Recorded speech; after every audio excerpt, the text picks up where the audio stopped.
अस्सलाम वालेकुम एवरीवन।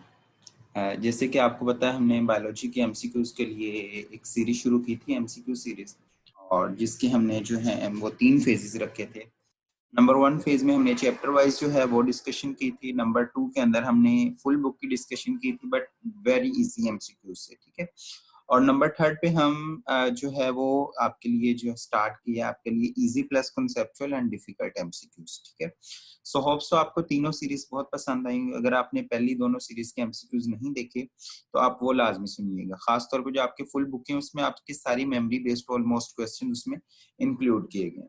सो आज वाली वीडियो में हम लोग जो है अगेन बायो की फुल बुक लेके आए हैं और इसमें ऑलमोस्ट 60 एमसीक्यूज़ आपके इंक्लूड है और with answers and with explanation इंशाल्लाह। सो आपको जो है ये स्टार्ट करते हैं हम और आपसे रिक्वेस्ट ये है कि पहले पिछली सीरीज भी आप साथ-साथ लाज़मी देख लीजिएगा ताकि आपको उसका और इसमें डिफरेंस का आइडिया हो जाए, ठीक है? सो हम एमसीक्यूज़ नंबर 1 से शुरू करते हैं। Which of the following is not related to others? अच्छा मैंने इसमें जो एमसीक्यूज़ ये नंबर 1 रखा नहीं, मैंने लास्ट सीरीज में भी इससे रिलेटेड एमसीक्यूज़ एक डाला था। आप वो देखिएगा। सो ग्लूकोज, माल्टोज, सुक्रोज या फ्रुक्टोज? सबसे पहले तो हम देखेंगे ना इसमें क्लासिफिकेशन में डिफरेंस क्या है, मतलब क्लासिफिकेशन के पॉइंट ऑफ व्यू से glucose is a monosaccharide, maltose is oligo or disaccharide, sucrose is oligo or disaccharide and fructose is monosaccharide. So classification के पॉइंट ऑफ व्यू से तो कोई डिफरेंस नहीं है। सो हम अब सेकंड की कैटेगरी चेक करते हैं। So we should go for reducing और non reducing sugar. So we know all monosaccharide are reducing sugar and all oligosaccharide are reducing sugar except sucrose. So यहाँ पे ग्लूकोज, माल्टोज और fructose are reducing while sucrose is non reducing. So यहाँ पे बिल्कुल simple सा MCQ है ये भी। सो आपने पहले जनरल कैटेगरी चेक की, फिर हमने दूसरी कैटेगरीज की तरफ चलेगी। Amylose is related to cellulose, glycogen, glucose या माल्टोज? अच्छा, amylose is a polysaccharide and is a form of starch. और हमने ये पढ़ा था कि जो अमाइलोज और अमाइलोपेक्टिन में एक डिफरेंस हमने ये पढ़ा था कि जो अमाइलोज है it is related structurally with the glycogen. So glycogen के साथ इसका स्ट्रक्चर मिल रहा होता है, ठीक है? नंबर 3 है हमारे पास स्फिंगोलिपिड इज प्रेजेंट इन, और ऑप्शन है bone, brain, membranes of lungs और कार्टिलेज। अब आपको ये पता होना चाहिए, आपकी बुक में लिखा हुआ it is present in the brain. So बिल्कुल सिंपल से एमसीक्यूज ये भी आपके पास। Number of photon molecule release during the formation of ATP. अब ये थोड़ा सा इंपॉर्टेंट एमसीक्यूज है। 2, 3, 4, 5। अब आपको पता है उसने ये बोला है कि जब एटीपी की फॉर्मेशन होती है तब नंबर ऑफ मॉलिक्यूल्स कितने वाटर के रिलीज होते हैं। अब कहाँ कहाँ होती है? सबसे पहले आपको पता है कि हमारे पास बेस एडिनिन, ठीक है? एडिनिन के साथ यहाँ पे 3 फॉस्फोरस बॉन्ड लगने हैं, ठीक है? और इस साइड पे हमारे पास लगना है जी फॉस्फेट लगना है, और यहाँ पे हमारे पास लगनी है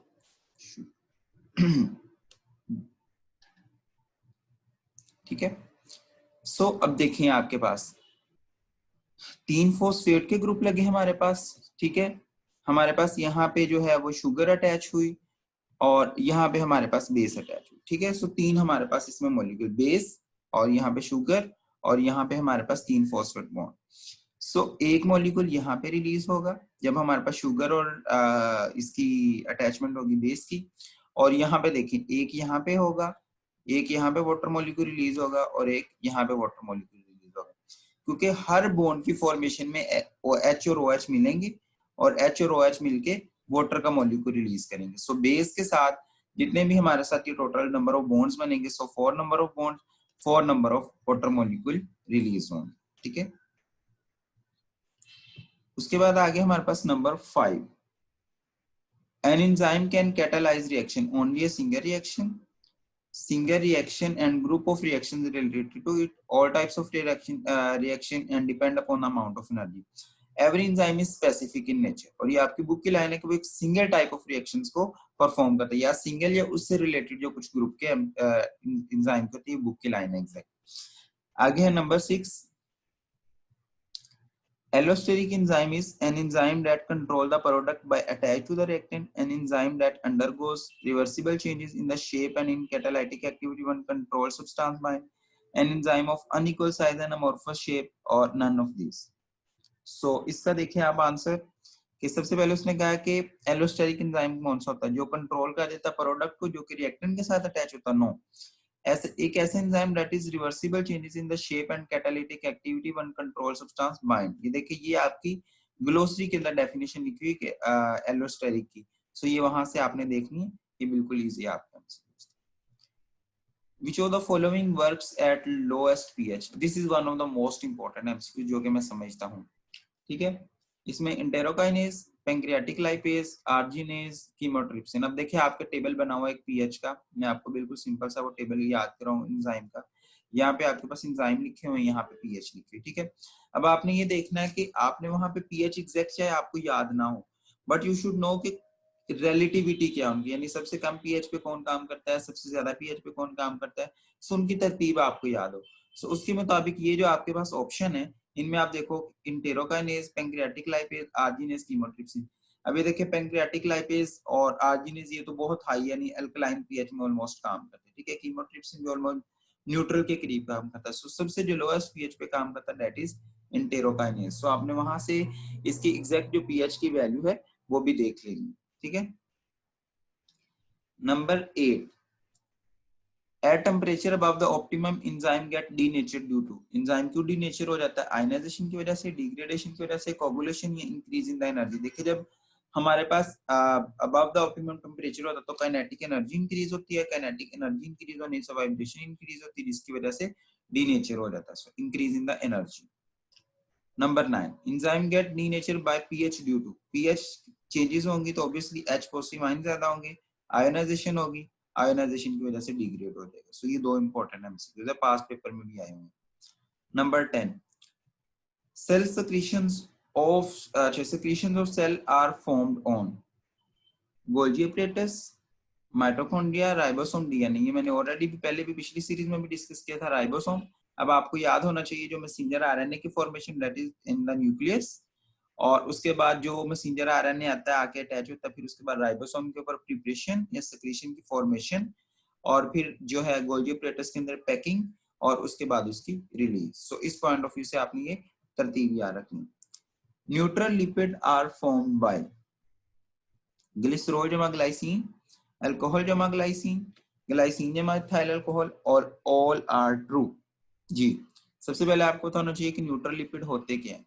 ट्राइसाइल ग्लिसराइड को कहते हैं हम न्यूट्रल लिपिड, और ये किस तरह बनते हैं? ग्लाइसिन जमा अल्कोहल, ये आपने याद रखना है इसका कॉम्बिनेशन, ठीक है। ओके जी, नेक्स्ट आ गया जी नंबर 12।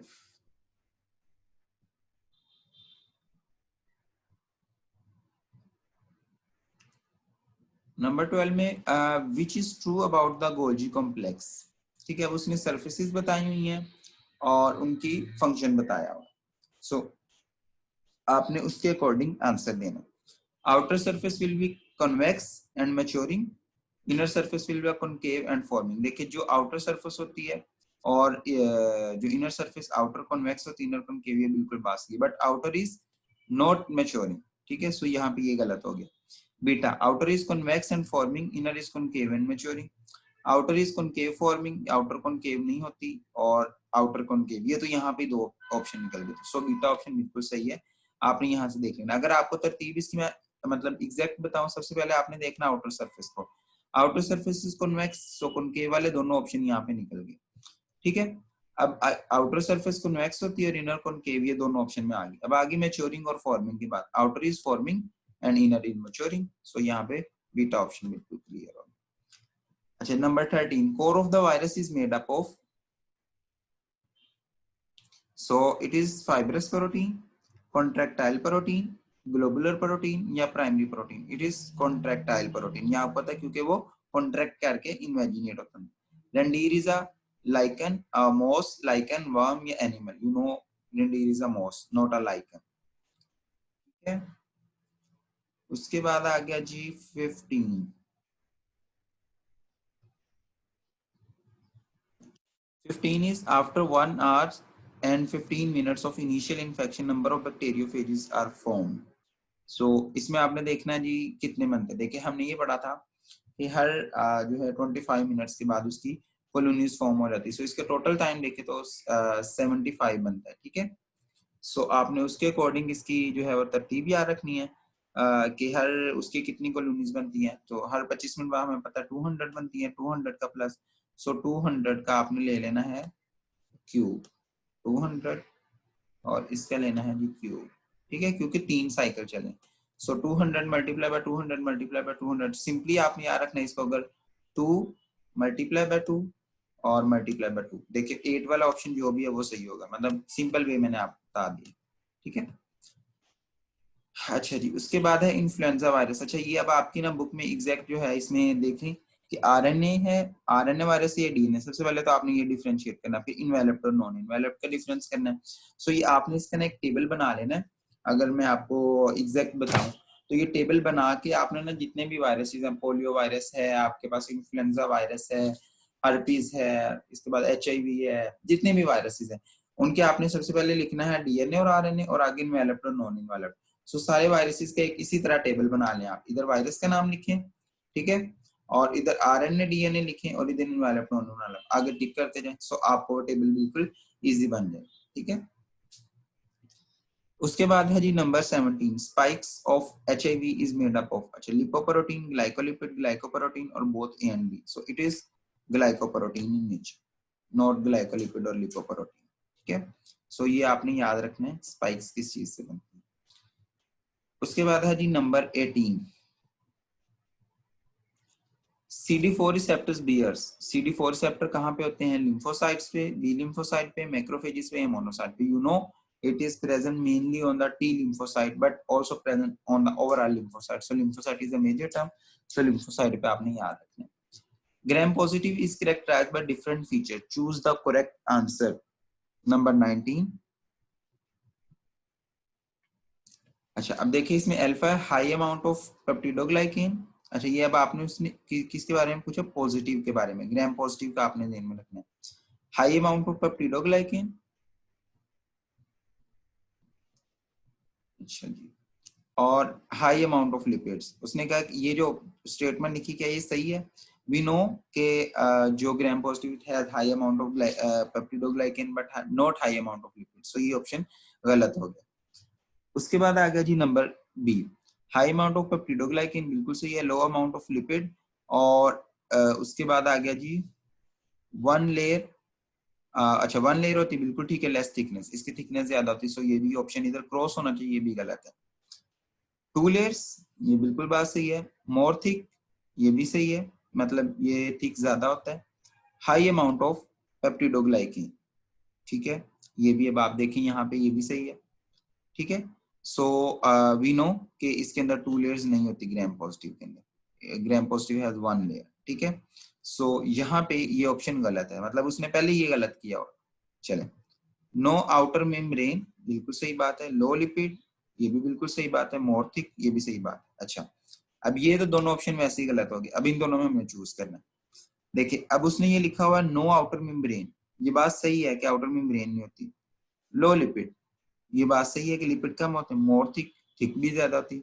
अब यहाँ पे उसको सही करना चाहिए था कि ये ऑप्शन सही है, मतलब ये उस स्टेटमेंट उसने सही लिखी हुई है।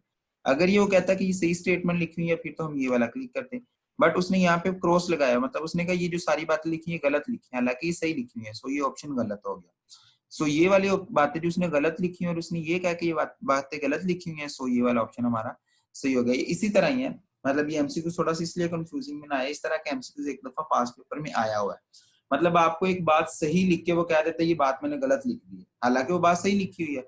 अगर उसने वो सही लिखी हुई फिर आप उसको ठीक करेंगे, अगर उसने वो गलत लिखी हुई आप उसको गलत कहेंगे तो आपका ऑप्शन सही हो जाए, ठीक है। सो ये आपको इस एमसीक्यूज पे थोड़ा सा खपना पड़ेगा, ये आपने दोबारा से देख लिया, ठीक है।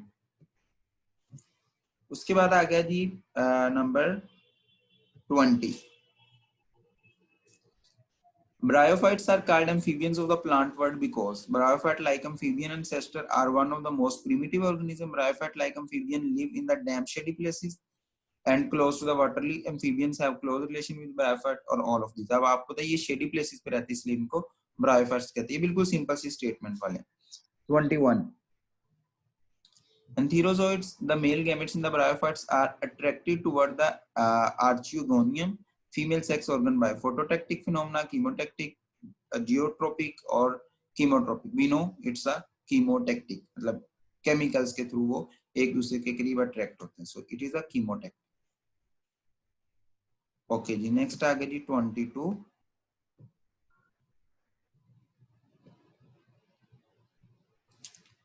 22 हमारे पास ferns are included in psilopsida, lycopsida, sphenopsida और टेरोप्सिडा। वी नो जो फंड are the part of pteropsida. So ये क्लासिफिकेशन बस आपने इसकी मेनली प्लांट की करनी है। 23 ओके जी, in hornworts the band of the meristem's tissue is found near the foot, gamete producing region, spore producing region और at the junction of A and B, यानी foot और gamete के junction पे present होता है। so it's delta 23 का। Okay जी 24। अच्छा जी 24 वो कह रहा है of the following which one is not characteristics of triploblastic. Triploblastic की कौन सी कैरेक्टरिस्टिक्स नहीं है? all of them have blood vascular system, they may be coelomate, pseudocoelomate और acoelomate, they are included in the grade bilateria, all of them have digestive system। अब देखें उन्होंने कहा कौन सी ट्रिप्लोब्लास्टिक की कैरेक्टरिस्टिक्स नहीं है। देखिए आपको पता है कि डाइजेस्टिव सिस्टम सब में होता है, बायलेटरी होते हैं और सिलोमेट, एसिलोमेट और सीडोसिलोमेट में कन्वर्ट हो सकते हैं, बट इन सब में वेस्कुलर सिस्टम नहीं होता। Vascular system highly developed organisms के अंदर होता है, ठीक है। सो सीवीएस सिस्टम बहुत हाई डेवलप्ड सिस्टम है, so it's not a primitive system like digestive system जो कि ऑलमोस्ट सब ट्रिप्लोब्लास्टिक के अंदर होते हैं। नेक्स्ट आ गया जी 25 free living example of Platyhelminthes, Dugesia, Taenia, Fasciola या नन ऑफ दीज। अब आपको पता है Dugesia is a free living example जो फ्रीली प्रेजेंट होते हैं। सो ये एग्जांपल्स और क्लासिफिकेशन बस ये मेन चीजें और इंपॉर्टेंस आपने याद करनी। Dash are the first group of invertebrate which have developed close circulatory system. अब जो क्लोज सर्कुलेटरी सिस्टम जिनके अंदर सबसे पहले डेवलप हुआ, नीमाटोड, एनिलिड्स, आर्थ्रोपोड या मोलस्कस। वी नो एनिलिड्स के अंदर सबसे पहले जो है क्लोज सर्कुलेटरी सिस्टम जो है वो डेवलप हुआ। That are believed to have common origin with annelids। अब annelids के साथ जिनका बिल्कुल कॉमन ओरिजिन है वो हमारे पास कौन से हैं? हीमाटोड, आर्थ्रोपोड, मोलस्कस या none of this. So it's arthropod we know, ठीक है। सो ये इनकी बस मेजर क्लासिफिकेशन। अच्छा प्लांटियो और एनिमिलिया के अंदर मैं आपको एक चीज बताऊं, आपने ना सिर्फ क्लासिफिकेशन अच्छे से करनी है, उनकी एग्जांपल्स अच्छे से करनी है, प्लांटी में खास तौर पे, और थोड़ी बहुत कैरेक्टरिस्टिक जस्ट लाइक ये जो है कि इनमें सबसे पहले क्लोज सर्कुलेटरी सिस्टम बना, किसका कॉमन ओरिजिन है, कौन एक दूसरे से मतलब मिलते जुलते हैं, इनकी मेडिकल इंपॉर्टेंट, दैट्स इट बस। उसके बाद है जी 28 number of NADH2 produced up to the formation of acetyl CoA from the pyruvate by the complete breakdown of glucose. अच्छा जी, अच्छा यहाँ पे ना मैंने आपको एक चीज बतानी, क्या चीज बतानी है कि आपने एक चीज याद रखनी। मैंने एक लेक्चर रिकॉर्ड करवाया है क्रेब्स साइकिल पे which include the acetyl CoA formation also. वहां पे ना मैंने आपको नंबर ऑफ एटीपी की प्रोडक्शन बताई कि नंबर ऑफ एटीपी कितने प्रोड्यूस होते हैं, 36 होते हैं, 38 होते हैं, एनारोबिक में कैसे 2 होते हैं, इनकी ग्रोथ प्रोडक्शन के उसमें मैंने बड़े अच्छे तरीके सारी चीजें समझाई। सो आपने एक एटीपी नंबर ऑफ एटीपी वाला एक लेक्चर है सिर्फ 5 to 6 मिनट्स का, वो सुनना है, और एक क्रेब्स साइकिल का 10 मिनट्स का वो सुनना, आपको ये सारा कॉन्सेप्ट क्लियर हो जाएगा। लेकिन अभी मैं आपको बताता हूँ, उसने कहा पायरोवेट से एसिटाइल CoA के बनने तक कितने नंबर ऑफ NADH2 प्रोड्यूस होते हैं कंप्लीट ग्लूकोज के मॉलिक्यूल की ब्रेकडाउन से। आपको पता है एक ग्लूकोज के मॉलिक्यूल से 2 पायरोवेट बनेंगे, सो दोनों पायरोवेट से 2 एसिटाइल CoA बनेंगे, सो दोनों दफा एक एक हमें पता है NADH रिलीज होता है, so number of NADH are 2, ठीक है। अगर आपसे यही पूछे कि कंप्लीट ब्रेकडाउन ऑफ ग्लूकोज से अप टू एसिटाइल CoA कितने नंबर ऑफ, सिर्फ वो पायरोवेट का नाम ना अंदर ले, सो यू नो कि ईच जो ग्लाइकोलाइसिस का प्रोसेस है उसके अंदर हमें 2 NADH मिलते हैं। सो एक ग्लूकोज से 2 NADH और 2 आगे 4 नंबर ऑफ NADH होंगे, ठीक है। 29 number of oxygen molecules that are used up to the formation of acetyl CoA। acetyl CoA तक आपको पता है ना, हमने ग्लाइकोलाइसिस में कहीं ऑक्सीजन यूज की थी, ना हमने एसिटाइल CoA के फॉर्मेशन तक कोई ऑक्सीजन यूज की, कोई इस जीरो। सो मैं आपको अगर सिंपल वर्ड में बताऊं, no oxygen is used in glycolysis, no up to the formation of acetyl CoA, no oxygen is used in Krebs cycle, all the oxygen that are present is used in the form in the electron transport chain। so electron transport chain के अंदर oxygen use होती है, कैसे होती है ये आपने Krebs cycle वाला एक दफा लेक्चर सुना, ठीक है। आगे आगे 30th, of the following which is not energy releasing process. Energy releasing process कौन सा नहीं है? Glycolysis, it's energy releasing process because NADH ATP सारे बनती है। Respiration, it's energy releasing process. Krebs cycle is an energy releasing process. Photosynthesis is energy conserving process, ठीक है। So it's not an energy releasing process. Okay ji, 31, chlorophyll mainly absorb dash wavelength, orange blue, violet red, yellow orange या orange red। We know orange red is most prominent, जिसके अंदर हमारे पास peak आती है। आपने peak का concept याद रखना है, इसके लिए आपने बायोएनर्जेटिक्स वाला लेक्चर एक दफा लाजमी सुनना। In anaerobic respiration, only -% of energy present within the chemical bond of glucose is converted into ATP। कितने परसेंट एनर्जी हमने बुक की लाइन है? इट्स 2%। अच्छा, मैं अब थोड़े से तेजी से करता हूँ क्योंकि टाइम मतलब हमने बहुत ज्यादा पहले ही लग गया। Photosystem 2 has molecule which absorb maximum light. ये बिल्कुल सिंपल से एमसीक्यू है। 680 नैनोमीटर आपको पता है, और फोटोसिस्टम 1 और इसमें 2 में यही डिफरेंस है। For the chemiosmosis, proton diffuses from lumen to stroma, stroma to lumen, matrix to lumen या स्पेस टू ल्यूमन। अच्छा, ये वाला एमसीक्यू इंपॉर्टेंट है। कीमियोस्मोसिस के अंदर आपको पता है, अगर हम बात करें स्ट्रोमा और ल्यूमन की, आपको पता है ये स्ट्रोमा है जी, ठीक है, ये ल्यूमन है, ठीक है। सबसे पहले क्या उसने पूछा वो डिफ्यूज कहां से होते हैं। उसने ये नहीं पूछा कि कहां से कहां मूव करते हैं, उसमें सिर्फ डिफ्यूजन पूछी हुई है उसने, ठीक है। डिफ्यूजन और उसमें थोड़ा सा डिफरेंस है, ये आपने याद रखना है। सो आपको पता है जब स्टार्टिंग होती है तो वहां हमारे पास स्ट्रोमा से ल्यूमन में डिफ्यूज कर रहे होते हैं, ठीक है। सो ये आपने डिफरेंस याद रखना है, आपकी बुक में डायग्राम भी बनी। From one pyruvate molecule passing through the Krebs cycle, how many NADH are produced? एक मॉलिक्यूल से जो क्रेब्स साइकिल में एंटर होता है, हमें कितने नंबर ऑफ NADH2 मिलते हैं? इट्स 3। हमें पता है क्रेब्स साइकिल में 3 NADH, 2 FADH, 2 और 1 ATP। ये एक है, और 2 से करेंगे तो 2 से मल्टीप्लाई हो जाए। What is the residual volume of air which always remain inside the lungs of human? We know what is residual volume. It is always 1.5 litre. बिल्कुल सिंपल से, ठीक है। Complete volume 5 litre. कितना हमारे पास जो है वो हमारे बाहर अंदर जा सकते हैं, 3.5 and 1.5 will be the residual volume. Okay जी, ये वही आ गया सर। 37 भी रेजिडुअल वॉल्यूम कितना होता है? About 70 to 85% of carbon dioxide is carried. 38 carboxylase myoglobin with the protein or freely as a carbon dioxide or bicarbonate। 70 to 85 is bicarbonate के साथ, हमें पता कार्बन डाइऑक्साइड जाती है। अच्छा जी, आगे फिर शायद वही आ गया, सॉरी। अच्छा, breathing consist of 4 phases, 1 phase, 3 phase या 2 phases। so it we know breathing 2 phases जो कि हमारे पास inhalation and exhalation। Label the Y उसने पूछा हुआ है कि ये क्या चीज है, ये वाली, ठीक है। वाई को आपने लेबल करना है। What is this? प्लूरा। और हमारे पास चेस्ट कैविटी, डायाफ्राम या इंटरकोस्टल मसल्स।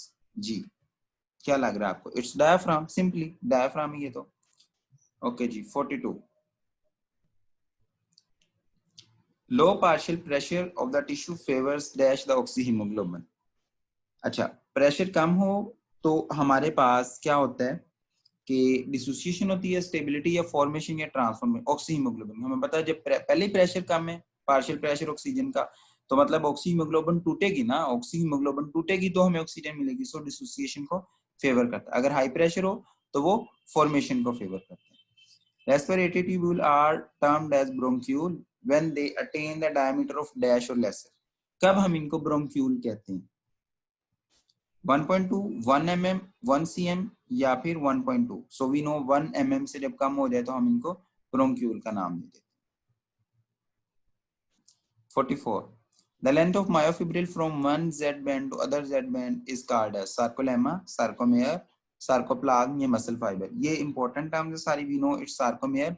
सार्कोलेमा हम ब्रेन को कहते हैं, सार्कोप्लाज्म हम किस चीज को कहते हैं? उसकी साइटोप्लाज्म को कहते हैं, मसल के। और मसल फाइबर इज कंप्लीट या unit of the muscle.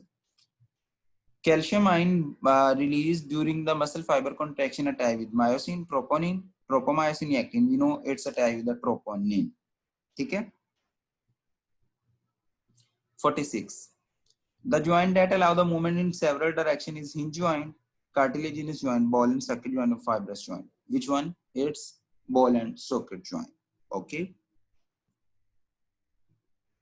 Okay जी, 47 की तरफ मूव करते हैं.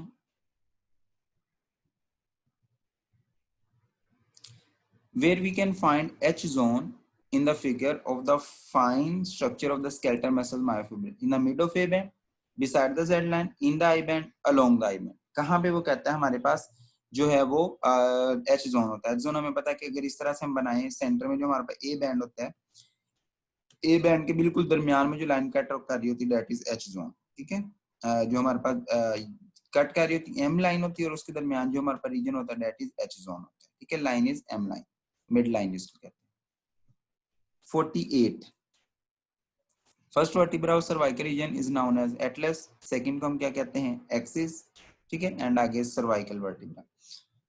The sarcolemma of the muscle fiber folds inward to form a system of tube which run through the sarcoplasm. This system is called as T-tubule या transverse tubule. ठीक है. Z line का भी पता है हमें, sarcoplasmic reticulum का पता है, myofilaments का भी पता है. According to sliding filament model, when the muscle fibers are stimulated by nervous system, which of the following changes occur? वो कहता है जब स्लाइडिंग फिलामेंट मॉडल होता है तो कौन सी जो चेंजेस है वो अकर होती हैं? I band short, H zone become more visible, Z line move farther apart, या ए बैंड शॉर्टन. क्या होता है? मतलब इसमें आपको पता है कि एच जोन जो है वो डिसअपीयर हो जाता है. सो ये भी ऑप्शन गलत हो गया. जी लाइन क्लोज आती है. अब ए और डी में हमने डिफरेंशिएशन करनी है. सो आपको पता है आई बैंड विल शॉर्ट और ए बैंड जो है वो रिमेन सेम. यानी जो सेंटर वाला जोन है ये बिल्कुल सेम रहता है, ये आपके पास होता है. ठीक है. और ये जो आपके पास आई बैंड दोनों तरफ होते हैं, ये हमारे पास करीब आ जाते हैं. ठीक हो गया.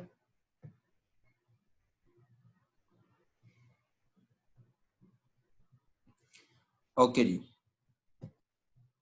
उसके बाद आ गया हमारे पास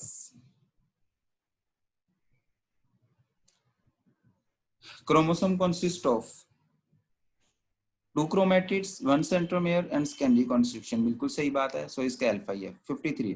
बाकी जो है क्रोमेटिड्स जो हैं वो 1 क्रोमेटिड भी हो सकता है, 1 सेंट्रोमेयर भी हो सकता है, बट सेकेंडरी कंस्ट्रक्शन होगी क्योंकि सेंट्रोमेयर को ही प्राइमरी कंस्ट्रक्शन कहते हैं. सो ये बाकी वही चीजें उसने लिखी हुई हैं, बार बार वही चीजें. ठीक है. 2 सेंट्रोमेयर हो नहीं सकते. 53. A typical human chromosome contain how much nucleotide in its DNA? 240 million, 140 million, 150 या 160 million.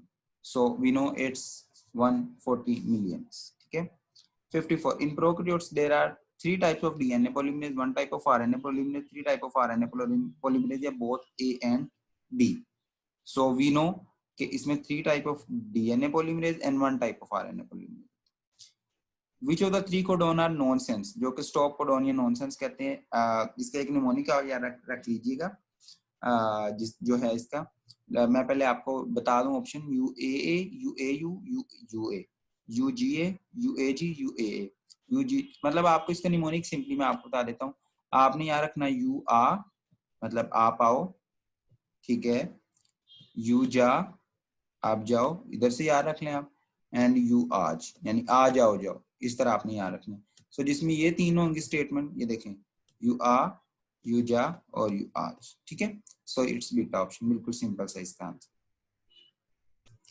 Methionine is specified by जी stop codon, AUG, start codon या both B and C. So we know कि AUG या start codon से मिथ्योनिन को हम specify करते हैं. सो ये दोनों option sorry B and C दोनों ऑप्शन है. So both B and C. Initiation complex in the translation is composed of. अच्छा जी, ribosome plus amino acid transfer RNA, ribosome transfer RNA, transfer RNA, amino acid transfer RNA, none of this. We know it's ribosome जमा amino acid transfer RNA. So ये आपने याद रखना. Human cell contains different kinds of transfer DNA. कितने ट्रांसफर DNA होंगे? Obviously आपको पता है कि एटलीस्ट हमारे पास कितने टाइप ऑफ जो है वो ट्रांसफर RNA होने चाहिए. सो इट्स 25, 35, 45 या 15. सो बेसिकली जो है 45 बट एटलीस्ट 20. ठीक है. In the mitochondria UGA specifies as stop codon, tryptophan, initiation codon या मिथ्योनिन, इट्स ट्रिप्टोफैन. सो आपने क्या है ये जो चैप्टर इसमें से ये बस जेनेटिक कोड वाली जो एक्सेप्शन है वो ट्रांसफर आरएनए, इसकी बेसिक चीजें ये सारी आपने आ रखी। इसमें बहुत सारे एमसीक्यूज थोड़े डिफिकल्ट भी थे, इजी वाले भी थे। होप सो आपको ये वीडियो में से काफी चीजें समझ आई होंगी। थैंक यू सो मच आपके टाइम के लिए। लास्ट में हमारे चैनल को जरूर सब्सक्राइब कीजिएगा, ये वीडियोस आप लोगों के लिए बनाई जाती हैं, अपने दोस्तों से शेयर कीजिए। Thank you so much. Allah Hafiz.